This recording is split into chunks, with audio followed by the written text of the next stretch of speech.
Former President Donald Trump is defending himself against a Republican backlash over his recent dinner with two known anti-Semites. As you may know by now, Trump hosted white nationalist and Holocaust denier Nick Fuentes at Mar-a-Lago last week, along with the rapper Ye, formerly known as Kanye West.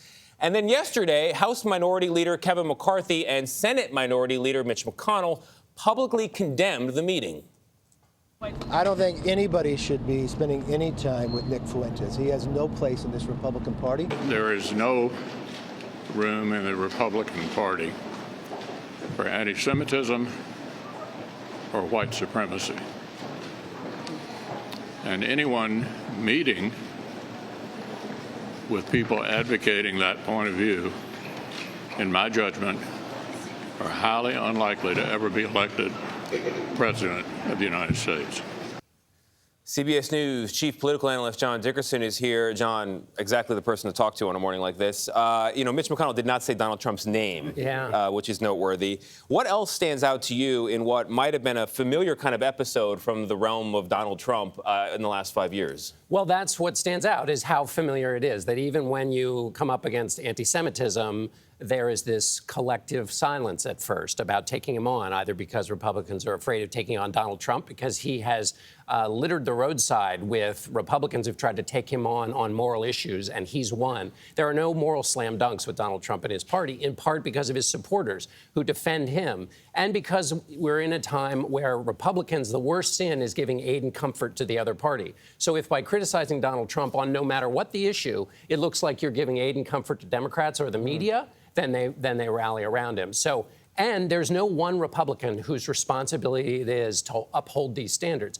You might say, well, on anti-Semitism or racism, it's everybody's job, but that's not the political world we're in right now in the Republican Party. But can we just look at the history for just a second of Donald Trump? He won for president. He won the presidency by saying racist things. That didn't seem to stop anybody. What does it say? Well, that's why I said to Tony, this seems very familiar. I mean, think about it. Donald Trump ran for president saying that Barack Obama was not born in America. Yes. So that's just a straight up racist play. Yes. Then, as a candidate, before he's elected, he said that a judge of Mexican heritage couldn't judge him fairly, which Paul Ryan at the time said was a textbook statement of racism.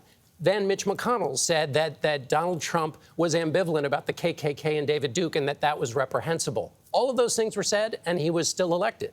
After Charlottesville, the president said something that Lindsey Graham said, you were making it morally equivalent between people carrying Nazi flags and the people protesting those flags. None of that hurt Donald Trump. So it's the thinking for the Republicans, well, I'm not going to say anything because if you do, you say it at your own peril. You say it at your own peril. And also, what they know is that when they criticize Donald Trump, he doesn't say doesn't do what previous politicians would have done in an instance like this, which is recognize, ooh, I did something bad. I'm going to shrink away. Was wrong. Right. Donald Trump runs in the middle, grabs the lightning rod, and stays there. No Republican wants Donald Trump in the middle of the conversation who worries about the national reputation of the party. And they saw the downside of that in the 2022 elections, where Donald Trump's candidates and his persona hurt the Republican Party. I worry about this behavior, though, John, being normalized, that after a while, we'll just think, well, it really isn't that big a deal, when it still really is a big deal, and it still really is wrong. Well, what the former president is saying is,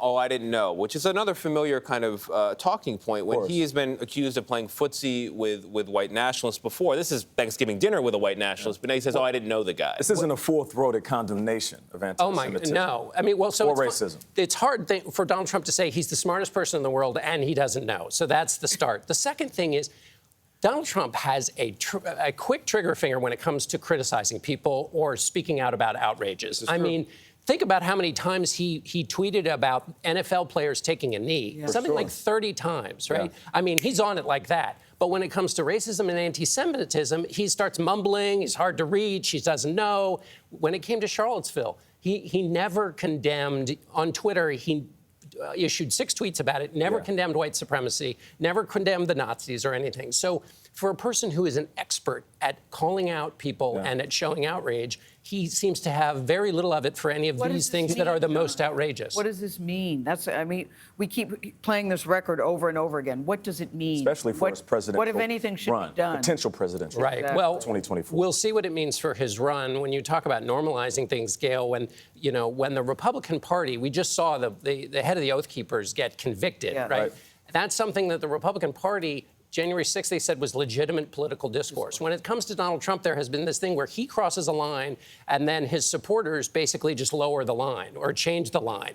They've changed the standard, which is what normalizing is. So does this get normalized, or do Republicans say, because Donald Trump seemed to have been somewhat toxic in the last election, it's kind of a combination. It's both a moral failing on Donald Trump's part, but also because he's no longer a winner, then they can speak out and it's more powerful for them to do so. Or it's like every other instance in which there's a lot of chatter and then it goes away and he still retains the supremacy in the middle of the Republican Party. John, you're the best. We appreciate you. You can make the most complicated topics very digestible for us and the viewers. Thank you, Nate. Always.